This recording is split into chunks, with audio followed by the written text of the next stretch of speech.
जय माँ काली, जय माँ तारा, जय भैरव बाबा। कैसे हैं आप सब लोग?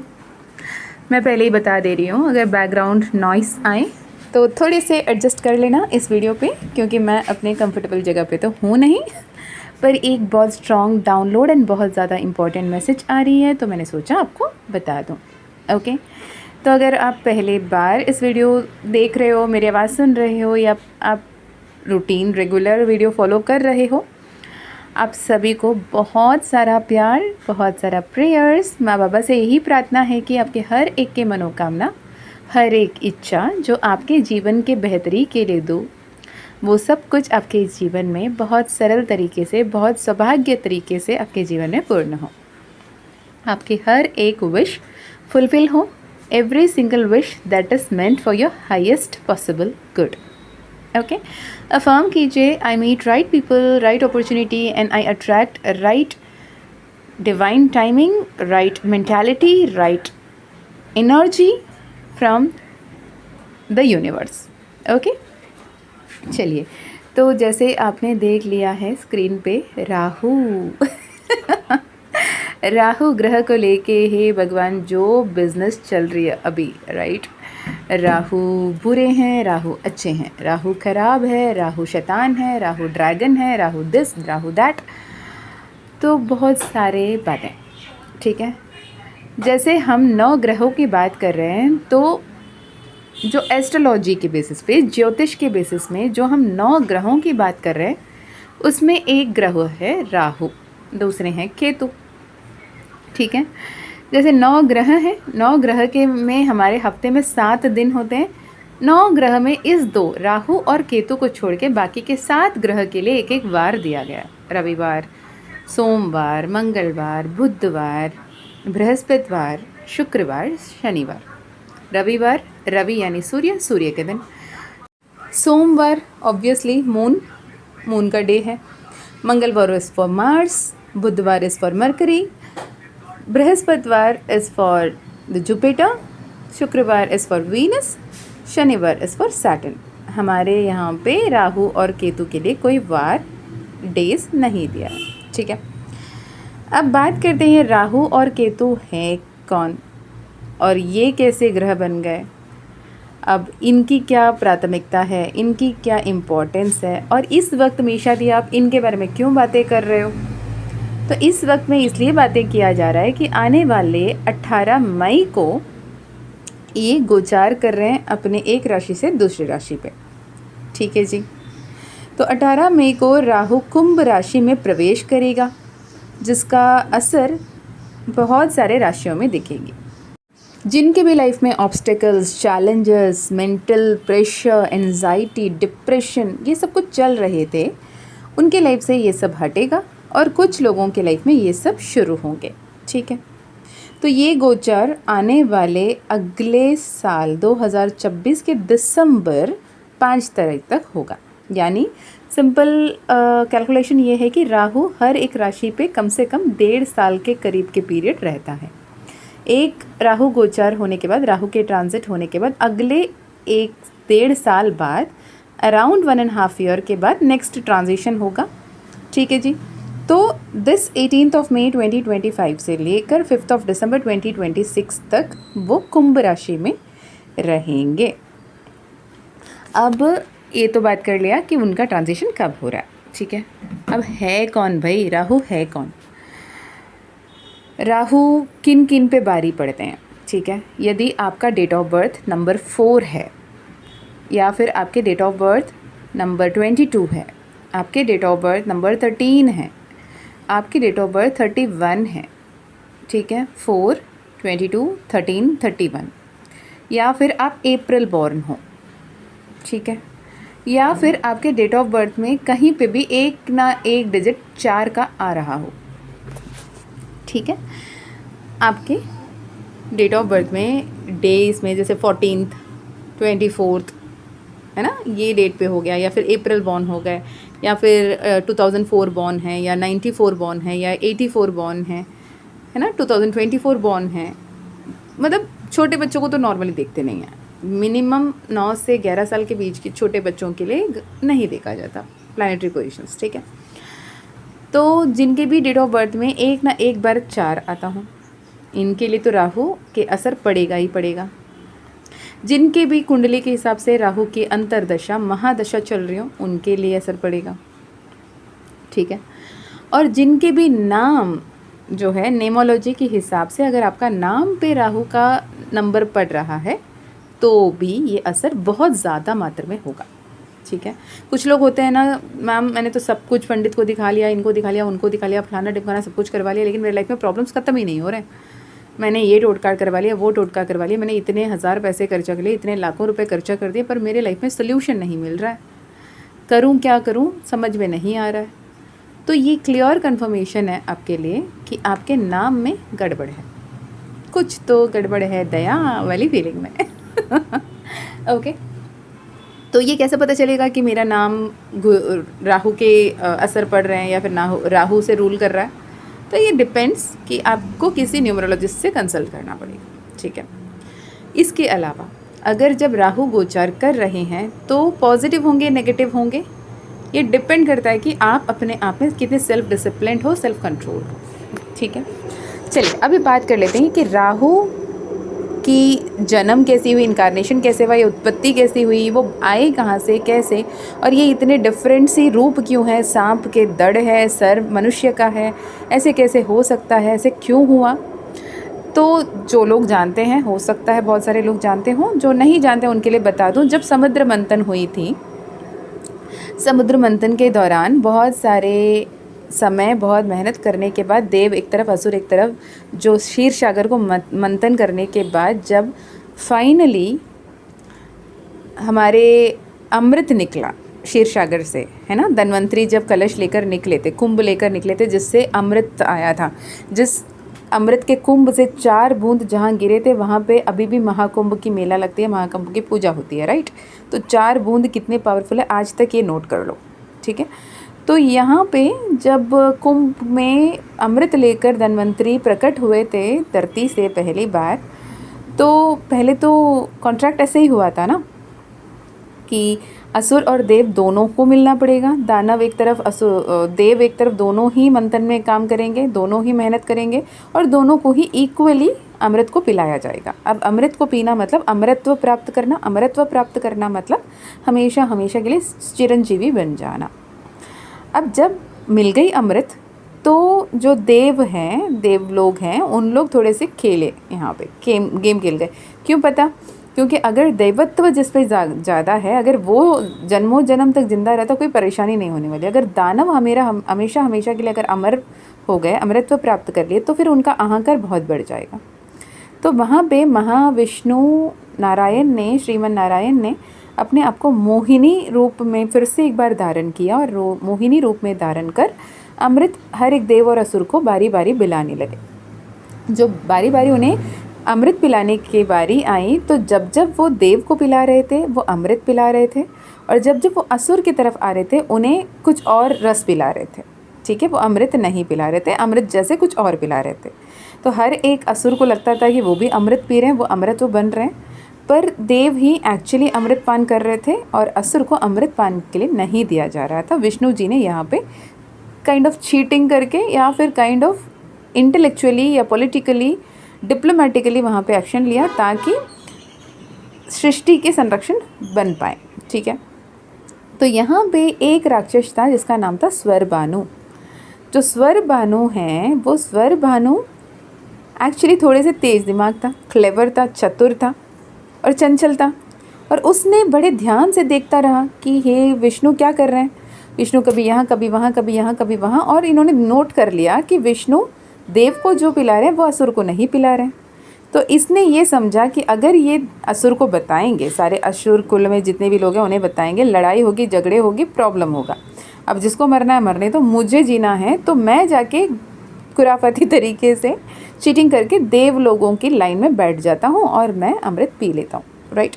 तो चुपचाप जाके ये देव ग्रुप में जाके बैठ गए।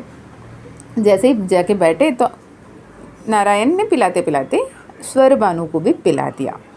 स्वर भानु को पिलाते ही उस वक्त में बाकी देव लोग ने देखा ये हमारे देव कुल का नहीं है, ये असुर है। असुर ने पी लिया 2 के से अमृत, ठीक है। जैसे ही ये पता चला, गुस्से के मारे श्रीमन नारायण अपने सुदर्शन चक्र चलाए और उनके सर और दड़क को अलग कर दिया। किसका? स्वरभानु का। अब अमृत पी चुका था, अमर हो चुका था, चिरंजीवी था, वो मर नहीं सकता। दड़ अलग तड़प रहा है और सर अलग तड़प रहा है, तो करें तो क्या करें। इस वजह से जब वासुकी सर्प के 2 टुकड़े हुए थे मंदारा पर्वत के सहारे, जब मत रहे थे क्षीर सागर को, जब वासुकी सर्प के 2 टुकड़े हुए, उसके दड़ को, इसके मुंडी सर और इनके दड़ को वासुकी के सर के साथ जोड़ दिया गया। ठीक है। तो जिनके पास सर और सर्प के दड़ है वो है राहु, और जिनके पास सर्प के सर है और दड़ मनुष्य का है वो है केतु। ठीक है जी। तो ऐसे में राहु जो है बहुत ही इंटेलेक्चुअल है, बहुत ही पावरफुल है, रिबेलियस है, वाई नॉट, वाई क्यूरियस है, पावरफुल है। आज के दिन पे देखा जाए तो he is the one who is ruling every single thing. ठीक है। अब जो 18 मई 2025 को शाम 4:30 बजे राहु कुंभ राशि में प्रवेश करेंगे, ये गोचार 5 दिसंबर 2026 तक प्रभावशाली रहेगा और कुछ राशियों को बहुत ज़्यादा सावधान बरतना होगा, सावधानी से रहना होगा, गाड़ी चलाते हुए बहुत ध्यान से रहना होगा। जितने भी चुनौती, जितने भी मानसिक तनाव, मानसिक उलझन, मानसिक बाधाएं वो आ रहे हैं अपने लाइफ में, उनके लिए प्रॉपर गाइडेंस लेना होगा और बहुत ही तरीके से आगे बढ़ना होगा। ठीक है जी। कुछ राशियों की यहाँ पे मैं बात करूँगी, उनको बहुत ज़्यादा ध्यान रखने की ज़रूरत है आगे। ठीक है। और अपने लाइफ में बेहतरीन तरफ आगे बढ़ रहे हो, इस पे ध्यान रखना है। ठीक है।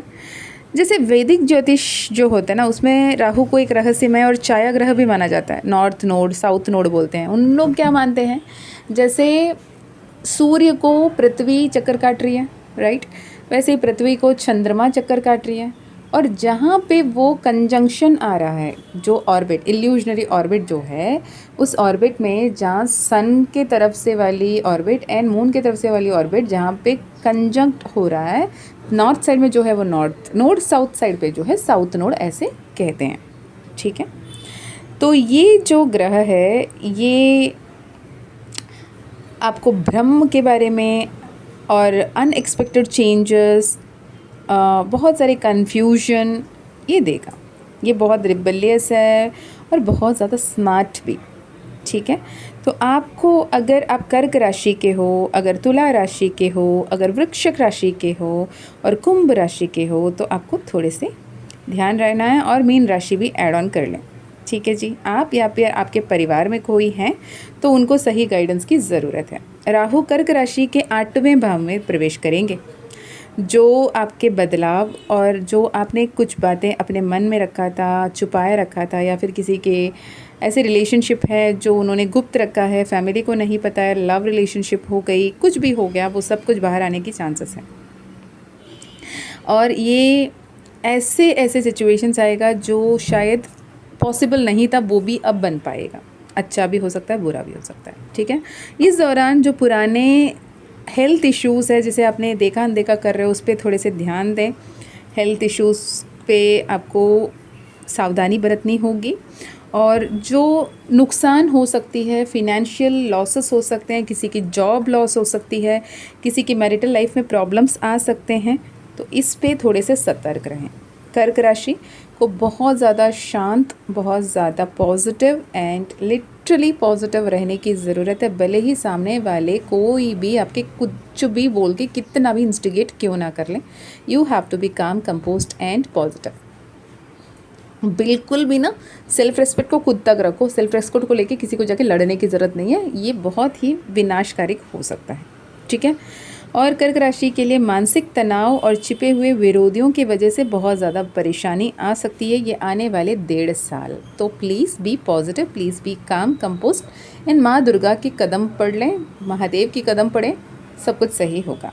जिनकी भी राशि अगर तुला राशि है, तो तुला राशि के 5वें भाव में देख रहे हैं हमारे राहु महाराज, तो जिसकी वजह से प्रेम संबंध में तनाव पड़ेंगे, यहाँ पे डिस्प्यूट्स आएंगे मैरिटल लाइफ में, रिलेशनशिप में, लव लाइफ में, ब्रेकअप होगी, चीटिंग की एनर्जी दिख रही है, और चीटिंग की एनर्जी के हिसाब से आपको कन्फ्यूजन दिख रही है, नॉट की चीटिंग, ठीक है, मुझे ऐसे भी दिख रहा है। और बच्चों से जुड़ी चिंता बनी रह सकती है। आप कुछ पढ़ाई कर रहे थे, हायर स्टडीज़ की तरफ सोच रहे थे, वहाँ पे ऑब्स्टिकल्स आ सकती हैं। जो भी इन्वेस्टमेंट किया है स्टॉक में, थोड़े संभल के इन्वेस्ट करें तुला राशि वालों, आने वाले 1.5 साल आपके लिए सही नहीं दिख रहा है। ओके, फोकस नहीं कर पाओगे, फोकस करने में दिक्कत हो सकती हैं, निर्णय लेने में दिक्कत हो सकती हैं। आपके सामने आपके घर वाले, आपके परिवार वाले, आपके पर्सन आपसे अच्छे टोन पे कुछ बोल रहे हो, आप उसे गलत तरीके से ले सकते हो। अगर ये भी है, please be mindful, please be positive, ठीक है। आप आई वुड डेफिनेटली सजेस्ट, तुला राशि बीइंग एयर साइन, आप हो सके तो एक पर्सनल सेशन किसी से भी करवा लें। आप ना इस समय इतने कंफ्यूज होंगे कि आप सही से अफर्मेशन भी नहीं बना पाओगे, प्रॉपर अफर्मेशंस आप नहीं बना पाओगे। अगर बना भी पाओ तो उसमें स्टिक नहीं रहोगे, तो किसी पर्सनल मेंटोर ले लीजिएगा, ठीक है, उनसे जुड़े रहिएगा, वो आपको मोटिवेट करते रहेंगे तो आपके लिए सही होगा, ठीक है जी। पर्सनल सेशन, पर्सनल हीलर से जुड़ सकते हो आप, अपने आपकी सोल जिनसे भी कनेक्ट हो रही है ना, उनसे आप जुड़ सकते हो, क्योंकि आपको इस 1.5 साल अकेला ट्रैवल करना बहुत मुश्किल हो सकता है। तो ऐसे कोई मेंटोर से जुड़ जाएं जो आपके बैकबोन बन के सपोर्ट करते रहें, ठीक है। नेक्स्ट आते हैं वृश्चिक राशि, स्कॉर्पियंस तो वैसे ही हमेशा ही बहुत ही हाइपर एक्टिव होते हैं, और यहाँ पे राहु जो है ही नंबर 4 वाले, वो चौथे ही भाव में प्रवेश कर रहे हैं, जिनके चलते पारिवारिक जीवन, माँ बाबा, संपत्ति के संबंधित थोड़े से ऑब्स्टिकल्स हो सकते हैं, या जितने भी ऑब्स्टिकल्स थे हट भी सकते हैं। डिपेंड्स कि आपकी कौन से चरण चल रही है। इस दौरान घर में अशांति, माँ की सेहत से जुड़ी कुछ चिंताएं बनी रह सकती हैं। अगर आपकी मम्मा कम एज की भी क्यों ना हो, प्लीज़ उनके हेल्थ की ध्यान रखें। मेक श्योर कि उन टाइम से खाना खा लें, सो जाएं, उनके हेल्थ इश्यूज़ ना आए, ठीक है। प्रॉपर्टी रिलेटेड विवाद बन सकती है यहाँ पे। और करियर में स्थिरता की जो कमी है वो आपके मानसिक बेचैनी की वजह से हो रही है। अब आप कहोगे कि मैम करियर में जब स्टेबिलिटी नहीं है तो मानसिक तनाव तो होगी ना, हाँ होगी, पर जिसके मानसिक तनाव में है, जो डिप्रेशन में है, जो एंजाइटी में है, क्या आप मान के चल सकते हो कि उनके साथ करियर अच्छा होगा? नहीं। Like attracts like, you have to be very clear कि जो एनर्जी में आप रहोगे वही एनर्जी आप अट्रैक्ट कर रहे हो। तो be aware of your energy, be cautious, be mindful of the energy you are going through, you are facing, right. Next आते हैं कुंभ राशि। भाई साहब आपके ही घर पे आ रहे हैं राहु जी, जो प्रवेश कर रहे हैं आपके आत्मविश्वास और निर्णय लेने की क्षमता पे सीधा सीधा असर डालेंगे। आप जितने कॉन्फिडेंस अब तक रहे हैं, जितने भी कॉन्फिडेंटली आपने अब तक डिसीजन लिया है, अब आपको लगेगा कि यार आपने किसी का ना मतलब आप आधा कोमा से उठे हो हो सकता है, ठीक है। इस दौरान दिमाग बहुत ज़्यादा फॉगी माइंड वाली फीलिंग होगी। आप कुछ सोच रहे हो और अचानक भूल जा रहे हो, ऐसे होगा। और आपको इतनी कन्फ्यूजन होगा, आपके हेल्थ रिलेटेड इश्यूज़ होंगे, और आप ना ओवर थिंक करोगे हेल्थ रिलेटेड इश्यूज़ को लेकर। खासकर आपको पेट के रिलेटेड, पाचन शक्ति को लेकर होगा। आप लोग में कमर दर्द, गर्दन दर्द भी होती हुई दिख रही है। नसों से जुड़ी हुई तकलीफ़ बहुत ज़्यादा बढ़ती हुई दिख रही है। और आपके मैरिटल लाइफ में बहुत डिसबैलेंस, इम्बैलेंस और लोन की वजह से बहुत ज़्यादा डिप्रेशन में जाते हुए दिख रहे हो सकता है आपकी आर्थिक हानि भी हो, है ना। किसी को पैसा अगर दे रहे हो तो सोच समझ कर देना। अगर किसी को लोन में सिक्योरिटी देने जा रहे हो, मत करना। पेपर्स पढ़े बिना बिल्कुल साइन मत करना। अगर किसी से आप लोन भी ले रहे हो तो प्रॉपरली पढ़ के साइन कीजिएगा। जितना हो सके लोन मत लीजिएगा। ईएमआई में सामान लेना मत लीजिएगा, ठीक है। कुंभ राशि, जितना आप पैसे के बारे में माइंडफुल रहोगे उतना सही होगा। डेफिनेटली आपको एक personal healing, personal reading, personal अच्छे किसी से अपने हॉरोस्कोप दिखा लेना या फिर अपने न्यूमरोस्कोप दिखा लेना बहुत ज़रूरी होगा। या फिर प्रॉपर गाइडेंस आपको हमेशा लेना पड़ेगा कोई भी इम्पॉर्टेंट डिसीजन लेने से पहले। कोई भी इम्पॉर्टेंट डिसीजन हो गई, जैसे शादी करना हो या फिर आजकल तो डिवोर्स को लेके भी, आपको जॉब करना हो या जॉब छोड़ना हो, आप फॉरेन ट्रैवल करना चाहते हो, एक प्रॉपर्टी लेना चाहते हो, अपने नए फ़ोन नंबर लेना चाहते हो, प्लीज़ कंसल्ट कर लेना। या फिर अभी जो एग्जिस्टिंग फ़ोन नंबर है वो भी बहुत सही है, आपके नंबर के हिसाब से अलाइनमेंट में है कि नहीं है ये देख लेना, ठीक है। क्योंकि यहाँ पे लिटरली आप एक गलत कॉन्ट्रैक्ट में फंसने की संभावना बहुत ज़्यादा है इस 1.5 साल। ध्यान से रखिएगा। अब ये मैसेजेस जब भी सुन रहे हो तो ये मत सोचना कि मीशा दी क्या इतने ऐसे क्यों बोल रहे हो यार। यहाँ पे अगर ये प्रॉब्लम आने की संभावना है, ये समझ में आ जाता है ना, तो हम पहले से ही गाड़ी संभल के चलाना शुरू कर देते हैं। अगर किसी ने आपको बोल दिया यार जो रास्ते पे आप जा रहे हो ना बहुत सारे डेडली टर्न्स है, एक्सीडेंट प्रोन एरिया है और बहुत बड़े बड़े स्पीड ब्रेकर्स आएंगे, तुम एक्सपेक्ट नहीं कर सकता कि कब होगा कैसे होगा, तो संभल के चलाइए हो गाड़ी। तो आप ना पहले से ही बहुत सतर्क होकर शांत होकर स्पीड को लिमिट कर चलते हो, इसलिए बता रही हूँ, ठीक है। वरना मैं इतनी ब्लंटली नहीं बोलती, आप लोगों को पता है, राइट। फाइनली आते हैं मीन राशि। मीन राशि वालों तो मीन राशि की अगर बात करें तो राहु जी 12वें भाव में गोचार कर रहे हैं, ठीक है। जो कर्चा हानि अकेलापन से जुड़ा है, यहाँ पे आप सबसे खुद को अकेले करते हुए दिखोगे। किसी से बात करना आपको अच्छा नहीं लगेगा, गाना सुनना आपको अच्छा नहीं लगेगा, जो भी इससे पहले आप करते थे वो सब करना आपको अच्छा नहीं लगेगा। आपको ऐसा लगेगा कि यार मुझे छोड़ दो ना, मैं सन्यास बन जाऊँ, सन्यासी बन जाऊँ, मैं कहीं चली जाऊँ, मैं हिमालय पर्वत चली जाऊँ, मैं तिब्बत चले जाऊँ, कोई मॉन्चेस्ट्री चले जाऊँ, वहाँ जाके मॉन्क बन के बैठ जाऊँ, इस लेवल के सोचोगे, ठीक है। और इस समय अनावश्यक खर्चे बढ़ते हुए दिख रहे हैं। नींद की कमी, चाह कर भी नहीं सो पा रहे हो। रात को सोने से पहले ना पैर थोड़े से गुनगुने पानी में पैर धो के सोने की कोशिश करो और प्रे करके सोएं कि मेरी नींद बहुत अच्छी कट रही है और मैं बहुत खुश हूँ, मेरी हेल्थ बहुत अच्छा है, मेरी माइंड बहुत अच्छा है, मैं बहुत पॉजिटिव हूँ। ये अफर्मेशंस हर किसी के लिए भी हो सकता है, ठीक है। और मानसिक अस्थिर था, कभी पॉजिटिव हो कभी नेगेटिव हो, बाई पोलर लेवल पे, अब इतने अच्छे इतने बुरे दोनों तरफ से घूम रहे हो, ठीक है। तो थोड़े से शांत रहें, ओवर थिंक ना करें। अगर फॉरेन ट्रैवल के लिए सोच रहे तो ऑब्स्टिकल्स आएंगे, मैं उसमें रुकावट नहीं कर रही हूँ, ऑब्स्टिकल्स आएंगे, लेकिन आपको पॉजिटिव बने रहना, जितना कोशिश करोगे उतना अच्छा रिजल्ट आपको मिल जाएगा मीन राशि वालों। बाकी सारे राशि वालों को भी अपने पर्सनल चार्ट के हिसाब से देखना होगा कि आपके लिए क्या कुछ सही है। राहु हमेशा नेगेटिव नहीं है, मेरे भी डेट ऑफ बर्थ राहु ही गवर्न करते हैं, तो राहु मेरे वन ऑफ द फेवरेट है, ठीक है जी। तो अभी आप बोलोगे दी आप इतने देर तो राहु जी ऐसे करेंगे, राहु जी वैसे करेंगे, ये बोला, आप बोल रहे हो राहु मेरे फेवरेट है और राहु आपके ये, तो आप मुझसे देख लो ना। जब आपको ये बता दिया गया कि ये जो रास्ते आप चला रहे हो, ये जो ट्रैकिंग टाइप होने वाला है 1.5 साल, तो ट्रैकिंग को एंजॉय करने के लिए अपने साथ क्या क्या ले जाना है उसे पहले से संभाल लो, तो सब ठीक होने वाला है। अगर परेशान रहोगे तो परेशानी को अट्रैक्ट करोगे, अगर पॉजिटिव रहोगे एब्सोल्युटली पॉजिटिव पीपल को अट्रैक्ट करोगे। कहीं ना कहीं आप पॉजिटिव हो, वरना ये वीडियो अब तक नहीं आया होगा, है ना। तो अपने पॉजिटिविटी को और बढ़ाओ, ठीक है। राहु हमेशा नॉर्थ नोड के नाम से भी जाना जाता है, जो डिज़ायर्स के साथ, एम्बिशन के साथ, materialistic wealth, materialistic success, worldly success के साथ, ऑब्सेशन के साथ, मटेरियलिज्म के साथ, मैट्रिक्स वर्ल्ड के साथ डील करता है। राहु आपको बहुत ज़्यादा चैलेंजेस देगा, पर उसके चलते एक्सपीरियंस और ग्रोथ भी देगा। वो सडन गेन्स, इमीडिएट मनी देने में, अपॉर्चुनिटीज़ देने में, अनएक्सपेक्टेड पॉजिटिव टर्न्स अपने लाइफ में लाने में भी राहु ही काम आता है, ठीक है।